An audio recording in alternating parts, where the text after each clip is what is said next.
welcome to GATEtv for the latest in our series of Unlocking the Gate, where we get to sit down with some of the key figures at Hartstown Park and get to know them a little bit better. And I'm really pleased on this occasion to be joined by our assistant manager, Jamie Coyle. Jamie, how are you and how's lockdown life treating you so far? Yeah, I'm very well. Yeah, luckily, I'm one of the lucky ones that I'm carrying on working at the moment. So I work in education. So as you're aware, they're still going. The kids are still coming in, and everything's normal outside of no football. So yeah, very well my end. Thank you. Good stuff. That's good to hear. Now, your first few months as assistant manager at Margate, they haven't exactly been dull, have they? I mean, the challenges of COVID, it's felt like one thing after another. But how have you found it, and how are you settling in? Yeah, obviously it's great working with Jay again. We've worked together on a number of different occasions, really. So with the academy at Maidstone was the first kind of experience I had working with Jay, and then with the first team as assistant manager player and then coach player. So it's great to be back working with Jay, and it's great to be at such a good club as well. You know, I've played against Margate so many times over the years of my non-league career, and it's always been a club that, you know, looking from afar, they've been successful. You know, with Terry Brown, they had a fantastic squad that time. I think we was at Maidstone at the time, so we had a real ding dong with Margate that season. I think it was out of us two that were going to go up as favourites. So yeah, it's great to be involved and be at a new club that want to do things in the right way, and like I say, working with people that I've had experience with and get on really well with. And at the moment, of course, we got the news this week that the league is hoping to start again on the 19th. What kind of challenge is it for you now, I suppose, getting the boys back on the training ground again, getting that fitness up, and then, I suppose, preparing for an even more monumentally busy fixture schedule? Yeah, it's tough. I think more so for the players, really. I always put myself in the players' perspective, and it's almost like they're going to need a mini pre-season again. And you have to worry about the physical side, because I know gyms are closed and there's only a certain amount of road running and whatever else you can do as a player, that there's no real specific fitness that the boys could do that replicates playing a football match. So, you know, the biggest concern is for all teams that are going back, really, is the physical side of the players, and in terms of getting themselves ready for you know, real competitive fixtures. So, you know, it looks like we may have a couple of weeks, but you know, I'm hoping that's going to be enough for the players to adjust and get ready for the league games. It really is like unprecedented times for any coach at any football club right now. It's a real challenge. But let's use this as an opportunity, of course, to get to know you a little bit better. And I want to take it right back to the very start. How did you first get into football and discover your kind of love for the game? Well, I grew up in South London in sunny Catford, and our local team was London Boys, and you know, I've always loved football as a kid, and went down. I think it was under sixes that I started at London Boys, and played through until I think I was about 10, and got picked up from Crystal Palace and played there for a few years, which was a great experience. Again, usual kind of story. My dad was travelling around the whole of the country, taking us to football and playing against different sides, and it was a fantastic experience for me. And unfortunately, a little bit of a foul professional, got released from Crystal Palace, and then made my kind of career really through non-league football. And what was that experience like at Palace? Like, did you always start as a defender? Because I know sometimes for young players, they kind of mix it up in different roles, or had you always been that kind of solid centre-back? I wouldn't say solid centre back. I think it started really because I think when I was about 7 or 8, I was about a foot taller than everyone else, so I could kick the ball further than anyone else. So it was one of the ones where I was put on goal kicks, and I could toe pump the ball up the pitch and then squeeze up, and that kind of how it all started in terms of defender. But I don't think I've ever really had the pace, even as a kid, to be a forward attacking player. So there was no way of making my way back from centre back to goalkeeper. So it was really as a centre half as a kid, and then I moved to right back. I played quite a bit of right back for even Jay at Maidstone and at Dartford as well. Technically, I like to think that I was quite good on the ball, although I didn't have the pace that, you know, I like to get the ball, play out from the back, and I kind of always have stayed from a centre half to then a right back and then back at centre half when I got even slower as I got older. And you did mention there, obviously, you forged a career, particularly on the Kent circuit. I mean, the list of clubs from Sittingbourne to Dartford, Gravesend and Northfleet, even more recently at Hive, and then honestly, you had your nearly 100 appearances for Maidstone there. How much did you enjoy playing across the county? Because it's quite a unique setup, really, the non-league scene in Kent, isn't it? It is, yeah. I mean, I think the only club that I actually played that was close to home was Dulwich Hamlet. So I had a couple of really good seasons there under Wayne Burnett, one of the best coaches and managers that I've played under, really, and that was my first real taste of understanding and playing for a manager that understood the game, and I learned so much from Wayne. Not only his man management skills, but the technical side and the tactical side through training. And then moved to Dartford, and that was my first taste of really being involved with Kent football, and had a real successful time at Dartford, and got 2 promotions there in 3 seasons, and kind of bounced around from there, and had a taste of management. My first taste of management was at Leatherhead, so I was assistant manager player, and in the first year there we got the team promoted from the Ryman South to the Ryman Premier, which again was really good and a great experience for me, just being on the management side and as well as a player. And then the rest is history, moving from there to Maidstone and having a great success and probably the most enjoyable time of my career really at Maidstone. Such a great football club with a great following and great people. Not only the squad that Jay put together, but around the club. It was a fantastic experience for me, and like I said, we had great success there and added to my promotion tally when I was there as well. I was going to say, it's not a question on my list, but how many promotions have you got then? It's 7, but I don't really class the Gravesend and Northfleet one when I was only 17 at the time, so I was a bit part player. Although I got a winners medal, I only played a few games for Gravesend and Northfleet when we got promoted from the old Ryman Prem straight to the conference. There was no South or North then, so we went straight from the Ryman Premier to the conference and played a few games there. That was my first real promotion as a player, but as I said, I was a youngster and I wouldn't like to claim that I played 30 games and got a winners medal, but that was the first one. But it's 7 in total, which I'm really proud of. Is it at all? And obviously with that career that you had and the spells you had playing for Kent clubs, you must have been involved in a number of pretty entertaining derby days. Do any of them stick out to you? Any memorable derby clashes? I think it was always when I was playing for Dartford and we played Welling. I mean, they absolutely detest each other, and it just then happened that I went from being manager at Welling to Dartford, which didn't go down too well either. So I think them games, it always fell on a Boxing Day. It always a fiery affair, and I think more times than not I've been on the winning team, which is great. But yeah, I don't think there's much love lost between the set of fans, and I always look forward to that occasion. Yeah, it definitely makes a special atmosphere, especially like you say around Christmas time, and fingers crossed we'll be able to have our festive Boxing Day clash as well. And looking back on those promotions and those highlights, do you have a particular memory at all, maybe even a top 3 highlights of your playing career that stand out? So I think the biggest one for me would probably be the promotion at Maidstone. So I actually got injured the year we went from the National South to the National Premier. I had a real good run of games, played about 25 games, and then I'd done my MCL in my knee and was out for about 11 weeks. And we was just ticking over towards the end of the season and got into the playoffs.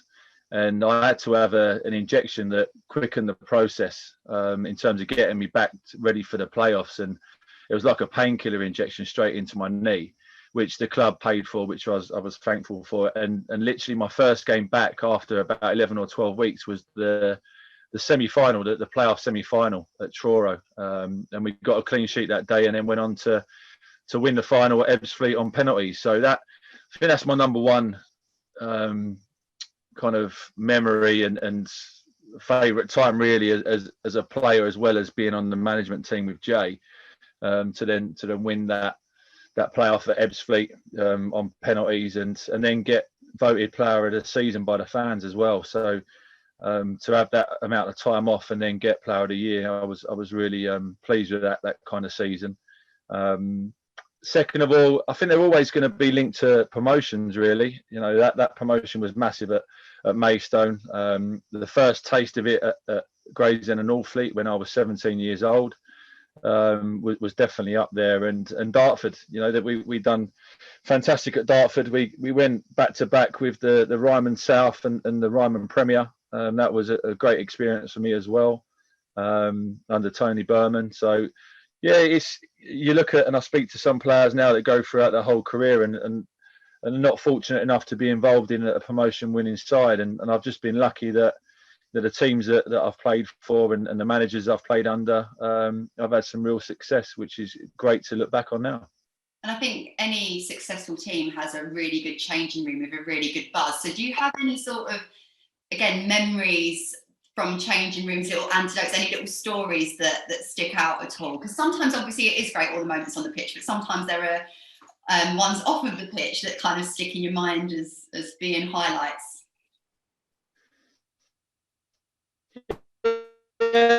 Again, it's I look at Maidstone, and that's one thing why I think Jay's been so successful in his management career, that he's always had a knack of putting real good characters together. And some of the, I can't really talk about some of the stories that went on at Maidstone, but I think really the characters, the Steve Watts of the football that came into Maidstone. Oh, the Rojos, you've been in dressing rooms with those characters.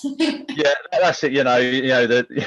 James Rojo and when we was at Maidstone, I look back and I don't think I've been in a change room anywhere near it, since before then or after then, and it was just constant, whether it's wrapping people's cars in cellophane or cutting people's boots or the usual kind of thing that goes on in football changing rooms. But I think we talk about the tactical and the technical side of managing and coaching, but you can't do that if you haven't got the right characters. And Jay's always, for me, he's got a knack of getting them people together and having the right group dynamics. And that them kind of stories that went on. And I mean, Ben Greenhow at Maidstone used to get absolutely terrorised, whether it was hiding his car, stealing his clothes. He was one that always used to get terrorised at Maidstone. So, but again, you need them kind of personalities around the place, and that's why we were successful at Maidstone, because we had them kind of characters around, and it brought out the best in each other when it comes to stepping over the white line. And I've made a note here of FA Cup. So you went on some really good FA Cup runs as well, which are probably worth noting when looking back on your playing career. Yeah, definitely. Again, Stevenage was a huge one. I think we all look back on that all the ex-Maidstone players as being a real successful season. I say we comfortably. We played against. Remember, we played against Welling. I think it was maybe the fourth qualifying round before we played against Stevenage, and we absolutely bullied them. And we speak. I'm good friends with Jamie Day now, and they couldn't believe the onslaught that they had. I think they had a kid in goal from a pro club, and we absolutely annihilated. I think Alex Flisher on a day was frying them in from the halfway line, and I think there was a stat that came out after that game that we had 32 entries into their 18-yard box from set pieces in the first 25 minutes, and that was one thing I look back on, and I think they completely shocked with the way that we played against them, and the success that we had that season was not that we were a physical side, but we also could play as well at times. So that was probably the best FA Cup run. After Welling, we then moved on to Stevenage, got a good draw at their place. I remember that the last 10 minutes of the game, I think it was 1-1 or 0-0, and I was blowing a little bit. I was playing right back, and they brought on a wide boy that was so quick, and Jay basically, as soon as this guy come on, and I think he beat me a couple of times very easily. He put the number 2 up, and I was off the pitch, and he said, I think you've had a great game, but it's time to call it a day and put someone on with a little bit more mobility. So I remember that game, and then in the return leg, when we had a replay at home, we obviously beat them 2-1, and I played centre half that day, so luckily enough didn't have to play against that winger again. and you know, what a fantastic result and success for the club and for us as players.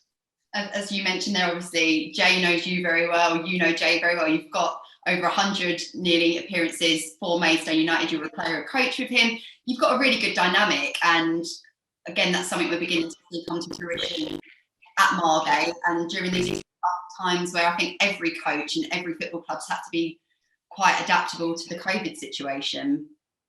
Yeah, I think I got interviewed when I first came into Margate, and people said about, I think you asked me yourself in terms of, you know, what did you enjoy about working with Jay and what you're going to bring to the club. And I think having an understanding of these expectations, not only as a player, but also for a member of staff as well. And, you know, the way that he manages individuals has always been a massive strength of these.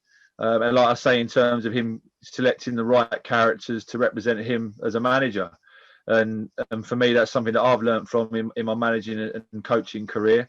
And I really look forward to getting back to work with him and hopefully, you know, help him and support him in whatever way that he needed in terms of gaining success at Margate. And there's no hiding the fact that it's going to be a very difficult job in the current climate. Like a lot of clubs are, you know, they're literally cutting their cloth accordingly, and that's the best way to operate right now. So it's been difficult, but there was some signs before the second lockdown that the team were starting to gel. We had some much better and positive performances, including the FA Trophy game, which was much better, and we've added some real quality to the team as well. So it was exciting to kind of build on that, and we've obviously just been halted again through the second lockdown. So it's looking forward to now getting back with the boys and trying to pick up where we left off with our last game. And you mentioned earlier working within education, and obviously while you were at Maidstone, you worked within their academy. So you not only coach senior players, but you do quite a lot within youth football. Is that something you enjoy from a coaching perspective, working with young? Yeah, I mean, I've actually built my company around the 19s academy. So it's something that I've done for about 13 years now in terms of these non-league 16 to 19 academies, and it's also supporting the academic backup that if it don't quite work out, and the chances are that it's not, that they've got something to fall back on in terms of an education, and you know, support them maybe looking at a scholarship in the USA or going to university. But it's kind of understanding where I was kind of dumped by Crystal Palace and having a backup plan of, or you know, my parents really just saying, look, you need to concentrate on your education as well, because the chances of making it as a professional footballer is so low. So, you know, that's something now that I'm really motivated to help these youngsters that get released from pro clubs, or they're looking to get back or into the pro game, and just trying to promote that backup plan that if it doesn't quite work for them. I think you touch on a really sensitive point there, because as we've seen recently in the news with Premier League clubs, it's a ruthless game, and if you're that age, you're quite a vulnerable age, aren't you? Having people to support you in your career is really important. And not only do you support young players, but as an FA tutor, you help develop the coaches. Can you tell us a little bit about your experience working for the FA and that role as well? Yeah. So I've been working for the FA for about 9 years now. So originally it was just as an FA level 1 and FA level 2 tutor, and for the last 2.5 years it's a UEFA B tutor now. So from ranging really from coaches, so dads or mums that are not only in the FA level 1 but also the safeguard emergency aid to tick the health and safety aspects, to people that want to go and coach and manage at non-legal professional level, and working with them with their UEFA B. So again, very much not only the football side but the academic side, the coaching and technical and tactical side. So something that I've always enjoyed kind of I don't do it full time. It's only really when the London FA variety and range of different coaches from different backgrounds at different levels, and supporting them through their journey of becoming a qualified coach. And with all of that in mind, was the progression for you going from playing to management a very natural one? It seems like it was something you did very early on in your career and wanted to pursue. Yeah, it really was. I mean, I was lucky enough. I was working at a college, and they had an unlimited staff development fund, so they put me through my badges when I was about 22, 23. So I done my A license really, really early, which kind of gave me the tick box in terms of me being qualified. But I really enjoyed the working with the youngsters in terms of the academy work, and that was a part of my teaching job. Next question for you, before my internet cuts out again. I've had some spells in management. What are the key things that you've learned so far in your career about managing? Because having spoken to Jay about it, that move from being a player and how a match day is when you're a player compared to what it is as a manager, it's quite stark. Yeah, apart from I don't ever want to do it again. Really? You're not you've been put off No, yeah, I'm done. But no, I think my first experience without being an assistant manager at Leatherhead and then obviously being assistant and then coach at Maidstone was at Welling, and I was player manager, which is even worse really, because you know, you go out there and you underperform yourself and the team are losing at half time, and you've got to go in there and the first thing you need to address is your own performance. So that was a whole new experience in terms of, I think I still played 34, 35 games in the first year that I managed at Welling. And it went down to the last game of the season, or the second last game of the season. We just missed out on the playoffs. And, you know, that for me, I looked at that as a real success. You know, some of the things that I had to deal with in the background, and for myself having to play the whole season as well, we was really close in gaining playoffs in the National South. So, you know, I look upon that as a real success in terms of my first taste in management at Welling. And, you know, the one thing you're questioning in terms of what have I learned, you can't be a player manager. And I think there's if you look back on the history of football, there hasn't been many successful, if any, successful player managers at a higher level. So it's really concentrating on one or the other. And the biggest thing for me is having thick skin. And, you know, there's nothing like, everyone says you're only as good as your last game, but in management, you go from winning a game on Saturday and all the fans are singing your name and they're buying you a drink in a bar after. Then you lose on a Tuesday night due to an individual. That kind of mixed emotions and was a massive eye-opener for me, because I think as of all the backlash of a negative result or performance. So it was definitely character building, and moving to Dartford with the expectation level of, you know, carrying on from Tony Berman, who had such success at the club, and going in there with the expectation level that you should be winning the league. You know, it was really difficult the first year, and we missed out on the last game of the season at Oxford City to get into the playoffs. If we had won that game, we would have made it in the playoffs, and that was deemed as a real failure for people around the club and the fans, and it was a real disappointment for myself and Adam, who I was working with at the time as joint manager. So there's been some massive character building, some things that you look back on and you think, well, I will do things differently, definitely, if you had that opportunity again. But for me now, it's given me an opportunity to be a support mechanism for Jay and really concentrate on my business, because being a manager is a full-time job. Yeah. And that is the biggest thing for me, is my kind of business was put to the side really, because football was taken over. Yeah. And it was dealing with, you know, you lose a game on Saturday and the emotions and the mood that you have for the next 4 days. You know, you go home to your kids and your missus and you're different. You're completely different because you've lost the game in comparison to winning a game, and you know that's tough as well. So I wouldn't want to be Jay again. Take it that way. So it's difficult, and I laugh and a joke about it. But you know, I think for me, that being the support mechanism, doing the coaching side, and working alongside Jay it suits me perfectly for what I'm doing away from football. Yeah, because I think you make such a good point, and it was something that Jay said as well, the highs and lows of football. And when you work behind the scenes and you know people as characters, as well as obviously, you know, what their job role is, and you want, you know, everyone wants success, but it's a bit of a roller coaster. I wanted to ask you, obviously, as well, given the fact that you're a defender, Do you prefer coaching defenders, or as a coach, are there other technical elements that you really enjoy working on the training ground with the lads? I think as a defender, you've been coached specifically more your position. So I think you tend to retain a lot more information linked to your position. So, and that's one thing that I found doing my coaching badges really early. I felt like I was a little bit of a fine wine. I kind of improved as a player the older I got.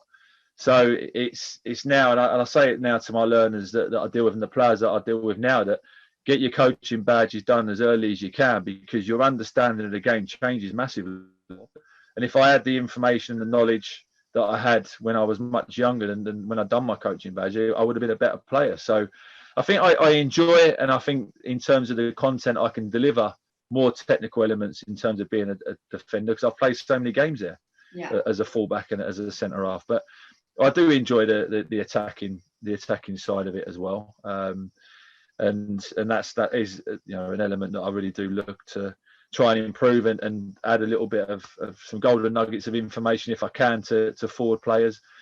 Because there's been elements and players that have done things to me, and I'm thinking, well, how's that happen? All of a sudden, it's in the back of the net. So you experience that side as well. So it's the whole holistic kind of approach as a coach that I enjoy, and the managing of the players, and most importantly, being in a change room. That's the one thing that I miss being outside of football, is not being around the players and the management team and that camaraderie that you get of being involved in a football club.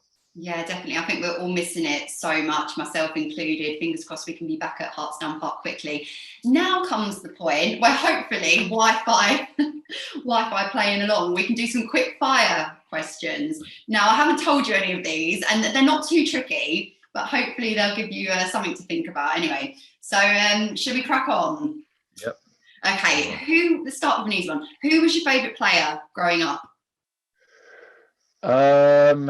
Tony Adams. Guess who said that exact same answer? Go on. Jay Saunders. See, it's like you guys are like a football match made in heaven. Hardest opponent you've ever faced? Akinfenwa. Oh my gosh, you had to mark the beast. Yeah, I think he picked me up. He literally picked me up once and just moved me out of the way, and literally just rolled me and had a shot. So yeah, that was an interesting experience in itself. Yeah, a tougher afternoon for you there. Who's the best player that you've played with? Played with. I would have to say Joe Healy. Okay. Yeah, Joe Healy. So someone he was at Millwall and moved into the non-league circuit. And I think just through, he had an unbelievable career outside of football. So worked in banking in the city, and never really could go down the professional route. I mean, the ability that he had was phenomenal. I think everywhere he's been, he came to Maidstone when we got promotion. I took him to Welling with me when I took over as manager there. I think he has the most ability of any footballer that I've really played with. I mean, there's been some great players. You've got Cody McDonald that's moved on, Chris Dixon that went to Charlton. Yeah, there's been some brilliant players that I've played with, but I think Joe Healy, in terms of his intelligence on the pitch, I've not come across a player like it really. Okay, and next question. Is there a song that you have to listen to on game day, whether it be from your playing career or now when you're on your way down to Margate? No, I'm not massive on music. I'm really not big on music, really. No, I don't. There isn't really. I mean, the Maidstone one was that we had our own playlist. There weren't one individual song. There was a playlist that had to go on at a certain time. I think Watty again was DJ. So there would literally be 4 or 5 songs leading up to when we actually went out in the tunnel. And I remember really vividly that at Maidstone they used to open the door and they used to play this, like, I think it was like 80s music. It was ridiculous, and all the other teams used to look over and go, "What the hell are these guys about?" But it was so funny, and that was one time that I look back on it, and that was a real. They're probably the most fun that I've ever had at a football club, really. Just dealing with the characters that were there and but yeah, it was more so a playlist more than an individual song. Okay, and would you rather enjoy a 5-0 drubbing of a team or a last-minute winner? 5-0. Yeah, 5. Especially being in management, there's nothing worse than you're on the sideline and you just think you're one counter attack away or a set piece away from conceding and losing the game. And yeah, I'd much prefer a comfortable win as a player or a manager, 100%. And if you had to describe your coaching style in 3 words, what would they be? 3 words. I would like it to be detailed. Jesus Christ. Yeah, sorry, I shouldn't say that, should I? It's so funny because it's so similar to when I asked Jay. Really? I'd like to think organised, detail and fun, Okay. if ideally. A very good 3 there. And I labelled this a bit of a controversial one, but I'm saying in the early spirit of Christmas, if you could pick one player from another team in the Isthmian League to come into the Margate squad who you think would really complement the blend of players, who would you pick? If you say the same as Jay, this is spooky. Yeah, if in terms of not on the pitch, just being around the changing room, it'll be James Rogers. If he's allowed, because he's obviously the south side, but he's still the Isthmian. But I mean, I've not come across a character like it in terms of being in and around the changing room and the camaraderie and some of the things that I've seen. I don't want to see again, but I think it's so important that you have players around the changing room that kind of bring everyone together. And I don't think I've played with someone that brings the kind of different elements that he brings to the game. And although I played with him last season when I went and helped Watty out at Hive, such a fantastic player still, but it's what he brings away from the actual pitch that is a massive asset as well for any club, I'd say. There we go. We might have to have a word with Watty if we can bring him back for Christmas or something. Next question: if you had to be isolated with one of the boys in the squad, who would you pick and why? And if on the opposite scale, under no circumstances, which player could you not isolate with? Oh, that's a tough one. I think the player that I will be able to be isolated with, probably Bailey, because he don't say anything. It'll be the easiest kind of isolation because he's the quietest player I've ever coached, managed, played with, against. I've not ever come across anyone like it, and I know it's something that we've been trying to get out of him a little bit. He had to obviously sing his initiation song, but yeah, he doesn't say anything. So for me, it'll be an easy isolation with him. He won't be annoying me or irritating me. It would just be saying nothing. So he'll be the one that I choose to isolate with. In terms of definitely not. Oh God, probably Noel Leighton. Yeah, he's hard work. Yeah, he's definitely hard work. He's one of these live wires that I kind of deal with at school type. You kind of deal with the naughty kids at a unit or someone that gets thrown out of class. You kind of support them and whatever else. He reminds me of someone like that, and trying to even speak to the lad is hard work sometimes. And I was pre-warned before coming into Margate that it was going to be hard work, and they were definitely right. So no, he's a lively character, and they call him. Well, Jay said he's a younger Rojo, so he's definitely someone that he would be hard work to be anywhere near for a short space of time, let alone in isolation. 14 days would just be far too much.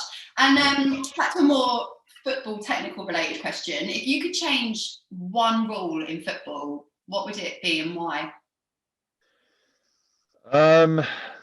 In terms of football in general, I say VAR, because of the amount of issues that's caused and whatever else. I don't need to explain why. It's just been a fast at times with some of the decisions that are made. So in terms of football as a whole, I think it's taken away a little bit of the spirit of the game, where players are not celebrating goals when they've scored now because they're unsure whether it is offside in the build-up and whatever else. It's taken away a real kind of fun and emotional element out of the game for me.